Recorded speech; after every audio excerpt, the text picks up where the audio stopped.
Começa agora o JBR News de sextas-feiras. Lembrando a vocês, seguidores e seguidora, que às sextas-feiras eu e Rodolfo Lago nos juntamos num conteúdo único para justamente levar até você as análises, os bastidores da política que acontece aqui na capital federal, Brasília. E numa semana que foi muito movimentada, teve como foco principal no mundo político, como não poderia deixar de ser, as eleições 2022. Muitas movimentações, janelas partidárias, coligações, conversas de candidaturas e pré-candidaturas, inclusive, como a gente tem dito aqui, né, Rodolfo Lago, está oficialmente aberta a temporada Eleições 2022. Lembrando a vocês que este conteúdo é feito pelo Imagem e Credibilidade com o Jornal de Brasília. E então, estamos começando e vamos lá. Rodolfo Lago, as eleições chegaram e nós temos falado já nesses conteúdos que fazemos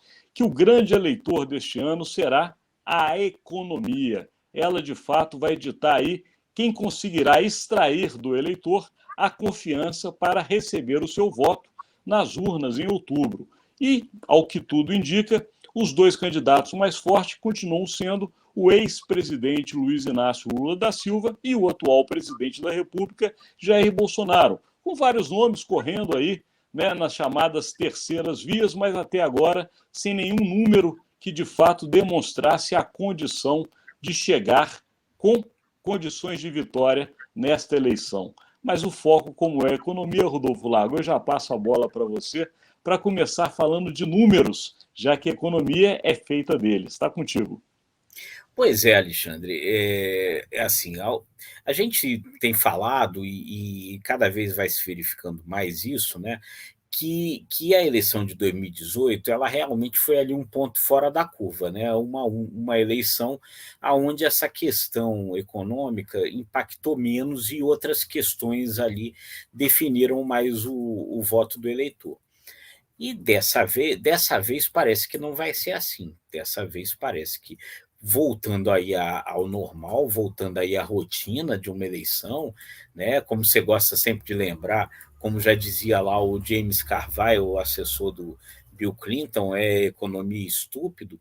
Dessa vez, em 2022, deve ser isso de novo, né? Quer dizer, as questões econômicas irão definir aí para onde vai o voto do eleitor, né? E aí a gente tem, né, Alexandre, dados aí para observar, né? Hoje o IBGE divulgou aí os dados sobre desemprego e eles mostram uma queda no desemprego, né? Que hoje estaria em torno de 11,2% da população adulta brasileira desempregada, né? Isso houve uma redução nesse sentido, o que é bom, né? O que é positivo, mas em contrapartida, Alexandre, e aí é importante a gente ponderar, o IBGE diz que a renda do trabalhador caiu, quer dizer, as pessoas estão arrumando emprego, mas estão arrumando emprego numa situação não necessariamente melhor do que estavam antes. A renda do trabalhador caiu 9,7%, segundo o IBGE.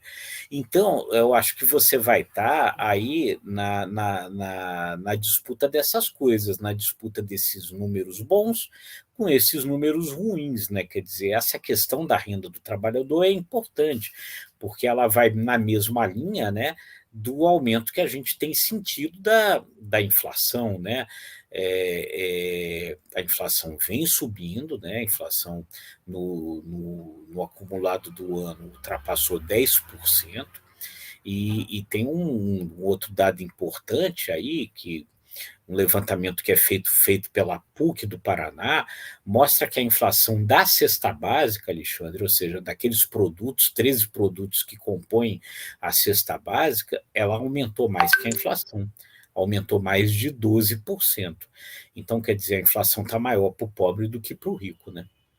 E aí tem algumas questões que a gente tem que levar em consideração, que é o cenário atual, seja o Brasil, o cenário mundial, né, Rodolfo, que vão impactar ainda mais nessas questões que você colocou na sua análise, que é justamente a guerra na Rússia, a guerra entre a Rússia e a Ucrânia, que já está gerando em todo o planeta Terra, e aí não vai ser uma exclusividade do Brasil, aumento que gera inflação, aumento e altas do barril do petróleo, que gera aumento dos combustíveis. O Brasil, lembramos sempre, é um país de matriz rodoviária, o transporte é feito basicamente por rodovias, ou seja, gasta-se diesel, e o diesel também teve um aumento muito forte, expressivo, agora o último chegou a quase 25%, 24,97%.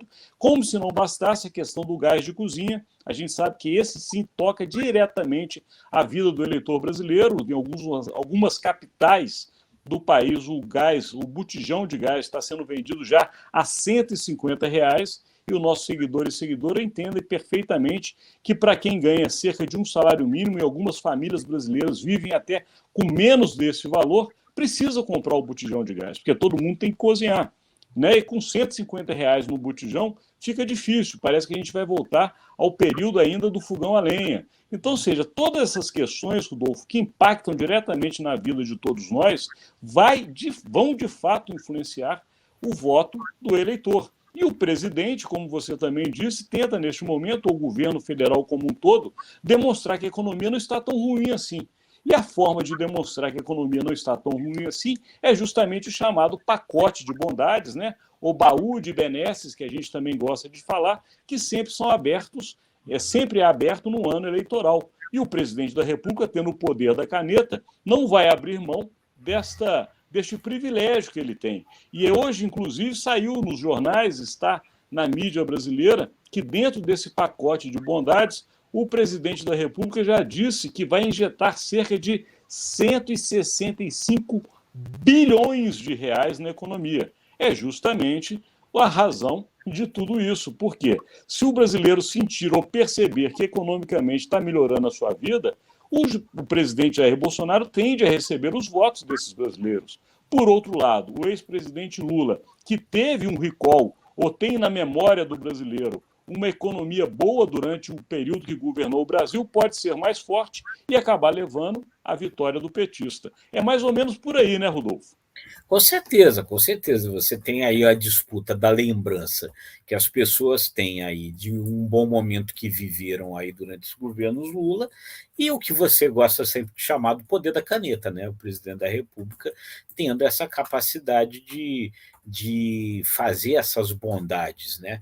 Ontem ele fez uma cerimônia, né, no Palácio do Planalto, né, Alexandre, para anunciar lá. Foram 3 medidas provisórias nessa linha, né, de aumentar aí de tentar aumentar a capacidade de renda do brasileiro, aumentando a possibilidade de pegar financiamento, de pegar crédito, né, de empréstimos aí para aposentados, né, para pessoas, até para quem recebe o chamado benefício de prestação continuada, né, que é um desses benefícios aí para pessoa de baixa renda, linhas de crédito específicas para essas pessoas, a possibilidade de sacar até R$ 1.000 do fundo de garantia, né, outra das medidas provisórias aí que foram anunciadas ontem, né, enfim, é isso. Ponto, até te peço perdão de interromper, porque exatamente esse ponto está aqui na minha frente, na tela, a informação que o próprio governo dá com relação ao saque do FGTS, que foi um saque extraordinário, ou, na verdade, uma autorização extraordinária para o saque do FGTS, claro, a gente sabe, com vistas nas eleições, mas a estimativa do governo, e esse número que eu também quero levar para os nossos seguidores, Rodolfo, é o seguinte: segundo o governo federal, a estimativa é de alcançar 40 milhões de trabalhadores no Brasil, com uma injeção de dinheiro de cerca de 30 bilhões de reais. Isso, claro, modifica a economia, porque o cara que recebe esse dinheiro, ele vai pagar suas contas, ele vai fazer compras, ele começa a fazer o dinheiro circular e dá uma sensação para ele, ainda que ele não tenha emprego, ainda que ele não tenha uma renda fixa, vamos dizer assim, que ele está com dinheiro para gastar. Não, com certeza, é isso, né? É isso aí. Então, quer dizer, o governo vai abrindo aí cada vez mais a sua caixinha de bondades, né? E os analistas até já avaliam, Alexandre, que essa melhora sentida aí nos números, no desempenho do presidente Bolsonaro na corrida eleitoral, né, que ele se aproximou aí um pouco do Lula, né, do candidato do PT, na corrida eleitoral, já é reflexo de algumas dessas coisas, né? Pagamento de R$ 400 do Auxílio Brasil, é um dado importante aí para a gente considerar. Se você pegar a última pesquisa Genial Quest,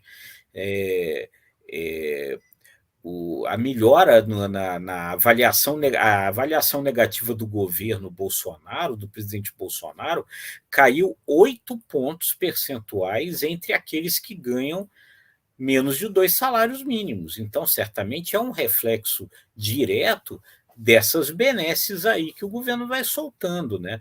Diminuiu a avaliação negativa na região norte, na região nordeste, onde mora, né, a população de renda mais baixa. Então, são reflexos dessas coisas aí, né?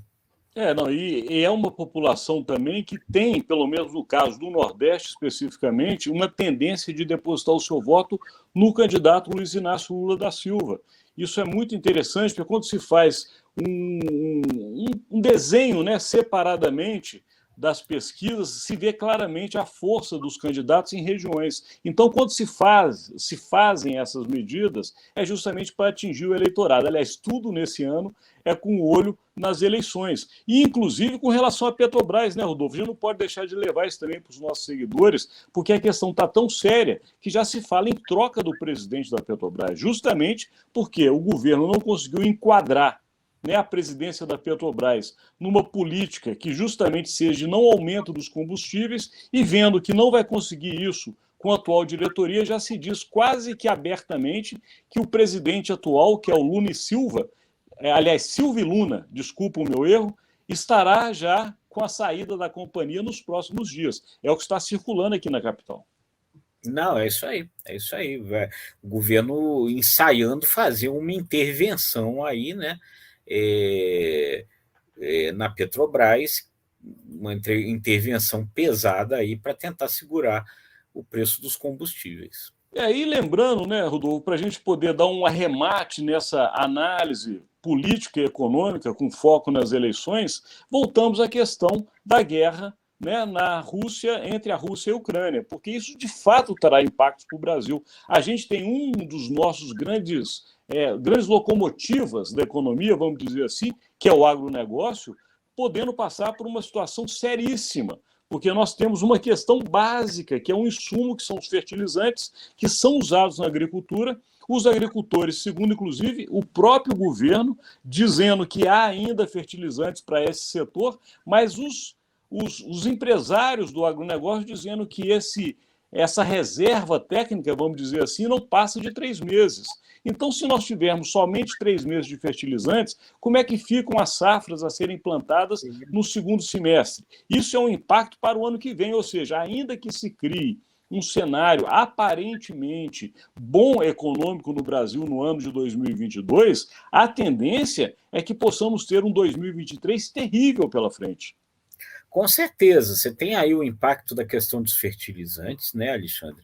E você tem o impacto da questão dos combustíveis, que impacta no agronegócio, impacta em tudo, né? A nossa matriz é rodoviária, então tudo se transporta por via rodoviária, então o impacto da questão dos combustíveis é direto nisso também. E o próprio impacto sobre as commodities, né?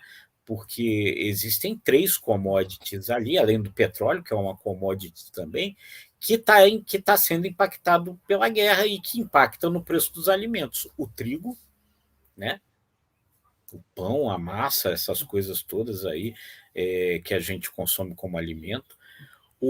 A soja, do óleo de soja, cozinhamos com óleo de soja, e o milho, né? Que também é um alimento importante. Então é complicado, né? Voltamos à frase que você lembrou, Rodolfo Lago. James Carville, sobre a época que Bill Clinton era presidente dos Estados Unidos. O que acontecerá nas eleições? A economia, estúpido. É ela que vai determinar realmente. E quem conseguir, entre os candidatos à presidência, trazer para si a confiança do eleitor, que trará não somente um bom ano de 22, mas um cenário de um próximo governo com condições de crescimento e volta dos empregos e da renda, de fato, tende a levar a cadeira tão cobiçada do Palácio do Planalto.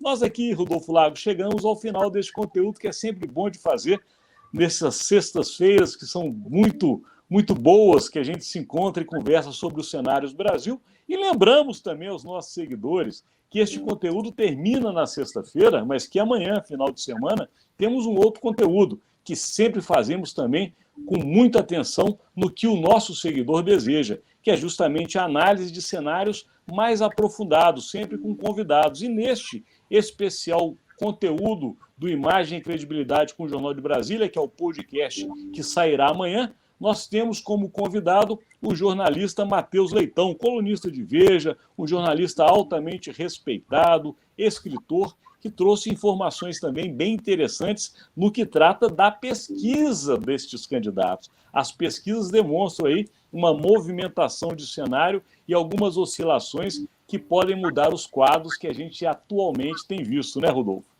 É isso aí, imperdível, imperdível. Imperdível. Lembrando também a vocês, seguidores e seguidora, que este conteúdo está sempre disponível no site do Jornal de Brasília.com.br e também no ICTV, que é o nosso canal no YouTube. Não poderia deixar de também falar que estamos na plataforma Spotify e no nosso site, que é o imagemecredibilidade.com. Rodolfo Lago, chegamos ao final deste conteúdo, já convidando os nossos seguidores para que semana que vem esteja contigo, já que de segunda a quinta você comanda o JBR News, um conteúdo analítico bem curtinho para poder você ficar atento e sabendo o que acontece na capital federal. Rodolfo, faça as honras dessa despedida, fechamento de semana em Brasília. Não, um forte abraço aí para todos, sempre muito obrigado aí pela audiência de todos, um bom fim de semana. Um abraço.